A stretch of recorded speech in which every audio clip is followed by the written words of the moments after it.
do seu vestido, ou um girassol que tenha cor do seu cabelo. O meu pensamento tem a cor do seu vestido, ou um girassol que tenha cor.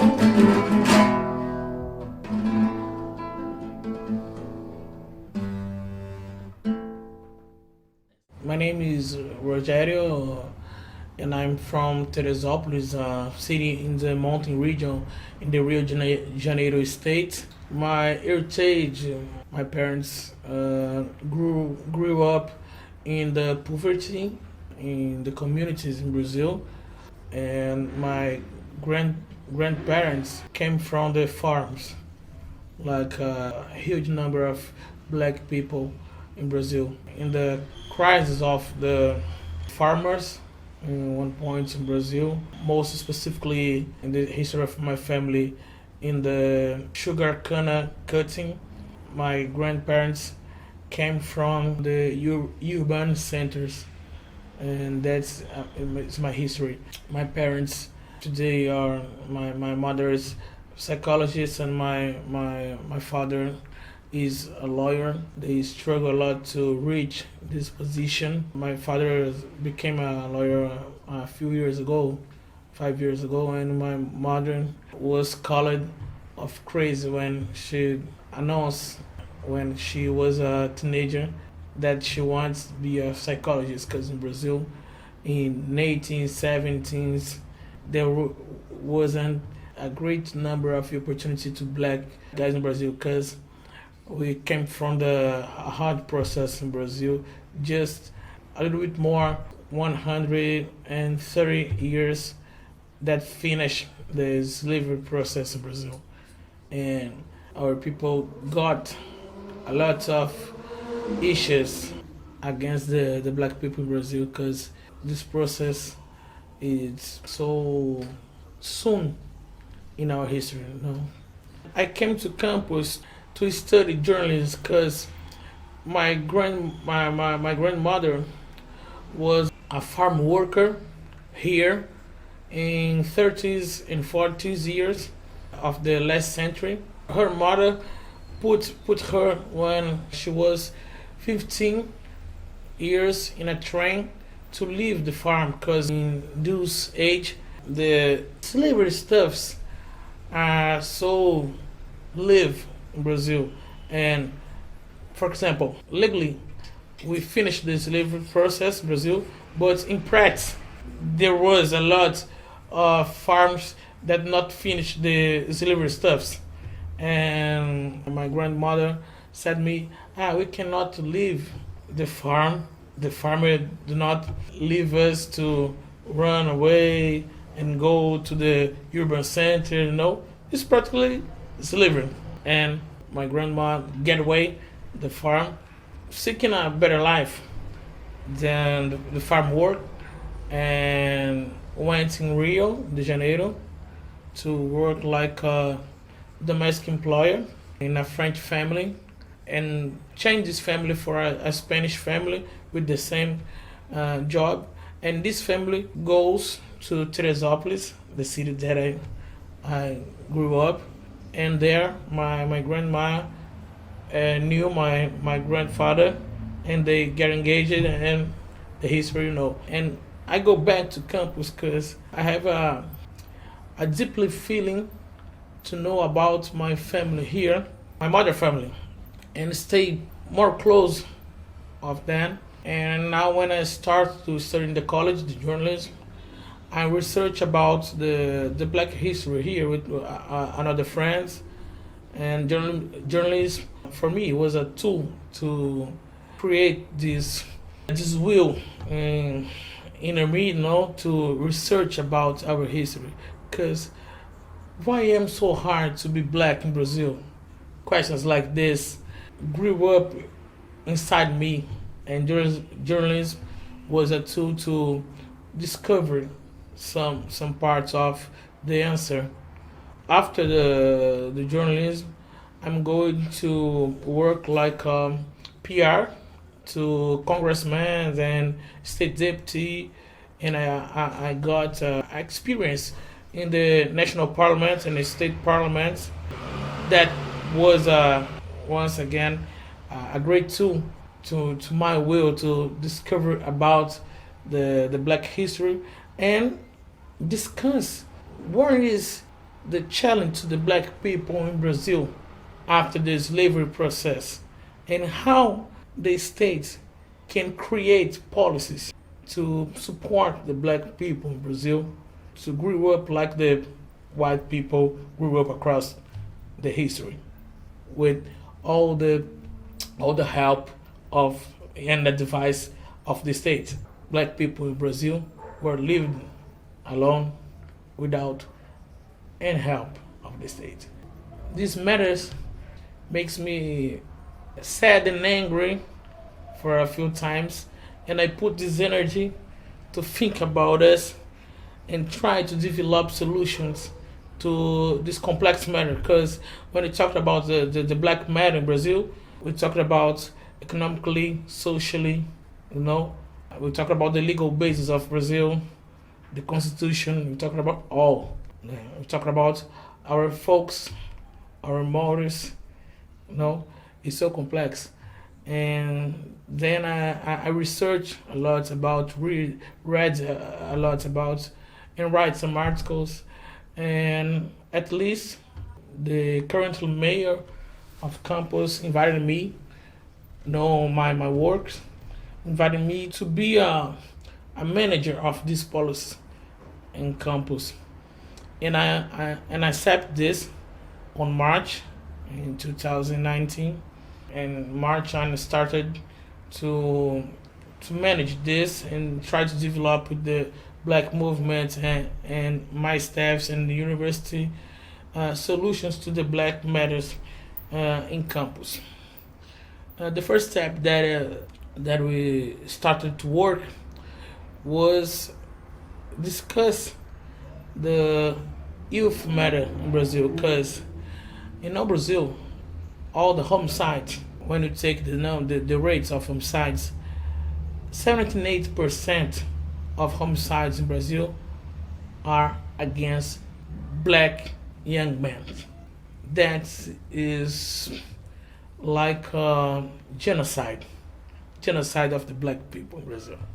This shocked me a lot when we started study these rates with the staff, and another rates too, the rates about employment, about the social development, and all these rates we study, and we focus our works in the black young guys, how to stop the machine of the traffic that take our young guys to the crime, and we lost the generation, or for the violence, or for the state, the police, the cops see us like a target, and the black young guys do not have choice.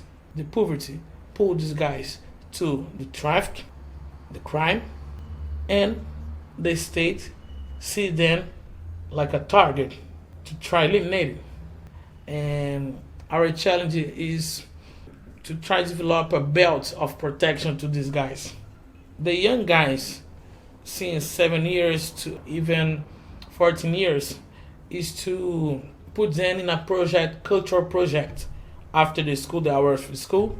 In Brazil, the public school, you study in a half of day, and another half of day you are free. But to the poor guy, it's been free. It's been available to the traffic, because the parents cannot pay a nanny, but the parents need to work, and they stay at home alone without activity. Our challenge to this part of the young guys is provide activities to these guys in the half day that they don't stay in the school. At the 15, even 29 years, we work with a course, technical course, or complementary course like English, Spanish, or prepare for the college exam, you know, to give some lead to them to trace a way to future, to sell an utopia to them, you know, sell a perspective to these guys, because these guys, no one give to them a perspective of future. Our challenge is put inside their minds this perspective, and the tool that we got is the course, the education, and we focus in education to these guys to try to stop the machine of the violence against them. It's our challenge. But at the same time, we work with the black movement too, to talking about the religion matters, the women matters, and the general matters like prejudice, racism, and stuff like that. But our focus now, based in these rates that I told you, was in the black youth in campus. That's the first matter. Obviously, we work for the perspective to bring light in the data that's not researched yet about black history in Brazil, because we got a great problem in Brazil of identity, because a lot of files about the black history in Brazil was burned.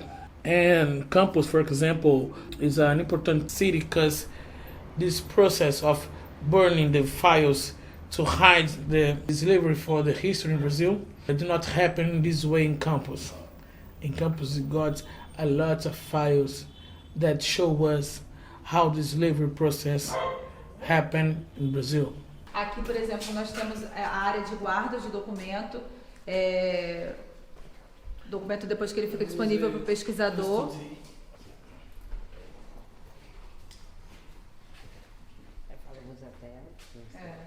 Ali ela vai botar uma base para colocar o documento. Aqui já é um documento que ela está acostumada a trabalhar.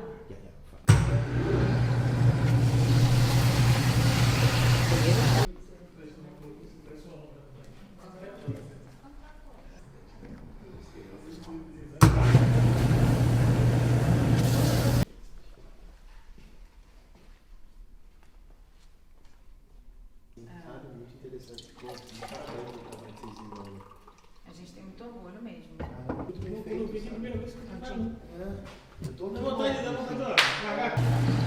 Ela desceu essa espécie de tela aqui justamente para poder segurar o documento com o tipo de papel que ela está trabalhando. Com a cor. Isso ela tem que repetir. Doideira, incrível. A tela ali em cima. É com cuidado, é demorado. A gente precisa de uma equipe bem treinada.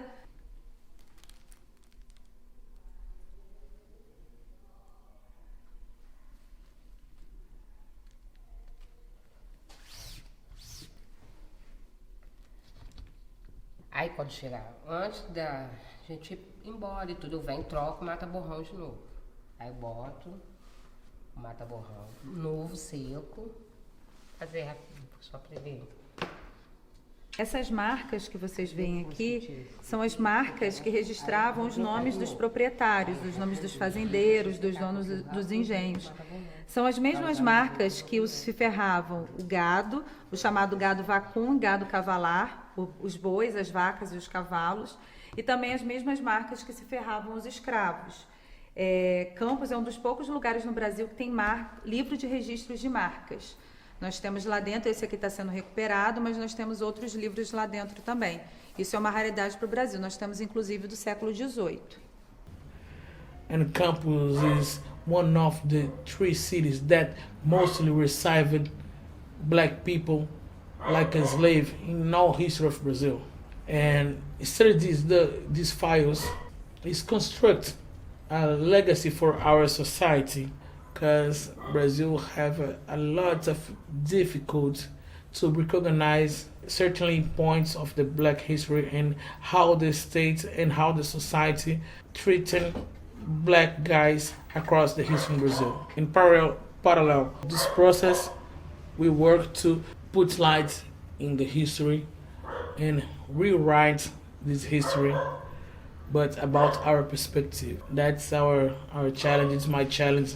It's my focus, like superintendents. Because when you work with dedication to all society, we help the young guys, elder guys, to understand the Brazilian slavery process, and that make the prejudice, the violence last for the next generation. No, I guess it's my bet, like superintendent of racial equality. Yeah. About all this process, we got some moments of happiness when we reach some objectives, and for us there is some highlights that we like to talk about. And these highlights, I can say, the international relations are a great point that we developed for the first time in campus in this area.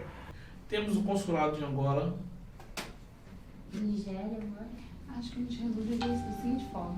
Olha só, da Nigéria, eu tenho contato. Carolina, Nigéria, o cônsul de Cabo Verde. When we start to work with this, a lot of people called us of crazy. These people, international relations is so it's so far of the reality, and we said no. We have to work with the international relation, even when we're talking about Angola, because a huge part of the black guys that was brought to Brazil like a slavery is from the east shore of Angola, and we have to recognize our ancestrality from Angola and work in the challenge that we have now currently. And we develop a great program of scientific exchange with the Angola government through the Consulate of Angola, General Consulate of Angola in Rio. And we develop other activities with Angola, like a course for our professors in the public web of schools. They teach African history, but about the African perspective of history. We decolonize the view of our professors, and we develop a party that we call Feira dos Povos. It's a great party to celebrate our immigrants, and for the first time, the black guys stay in a spot, not like a black, but know your identity with Angola, you know? For me, it's important to rediscover our identity in the perspective of our ancestors. Another highlight for me is our platform of course. We got today a little bit more 1,000 young guys making course with us.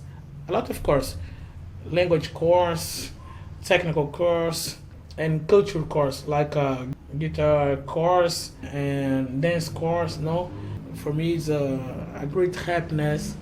For me, for our staff, it's a great step and a great happiness to take care about these young guys, because at least we save lives. When you offer an opportunity, you save life. I got my life opportunity. I have to give the opportunity to many people as possible to offer opportunity. No, this is interesting highlights, and I became so happy when I talked about this. And the last highlight I remember for me is to stay with my staff to write some legislations about Black matters. In this year, we're gonna reach some objectives like the institutional reform of our superintendents, make this public body stronger than before. This is important because when I leave, in a moment, the guy that will copy my chair will take a public body with more strength that I take. This is important. It's our legacy too, to the next generation. And I guess that is the highlights I want to talk, because it's the most important for me. Campos is an important city in a lot of aspects, no? Because Campos totally got more than 300 years. And Campos is one of the oldest cities in Brazil. Is bigger than Rio when you talk about territory. And all this age of Campos, it's important to because we develop a lot of stuff that influence Brazil a lot. For example, we gave to Brazil a lot of composers of samba. The most famous, I guess, is Roberto Ribeiro. For example, Roberto Ribeiro was born in Campos. And the samba culture in Campos is strong, is so strong that we got, for example, once a month from samba that carry more than 2,000 people in the square on Sunday, 10 a.m.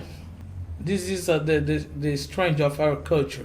We got groups of jongo. Jongo is a dance that our ancestors, our slave ancestors, live like a legacy for us. We got a lot of groups of capoeira. We got the Bois Pintadinhos. Bois Pintadinhos is it's amazing cultural manifestation that comes from the farms, with the black guys from the farms to the urban centers. Bois Pintadinhos is so original in Campos. We got a lot of stuff that makes us looking to back and recognize our ancestrality, and this ancestrality give us strength to carry on the challenge to keep our culture strong and never forget our history. And this is keep our identity, our unity strong. The black cultures happen here like no place in Brazil, I guess. It's so peculiar, it's so strong. It's different from Rio, from Bahia. Campos is Campos.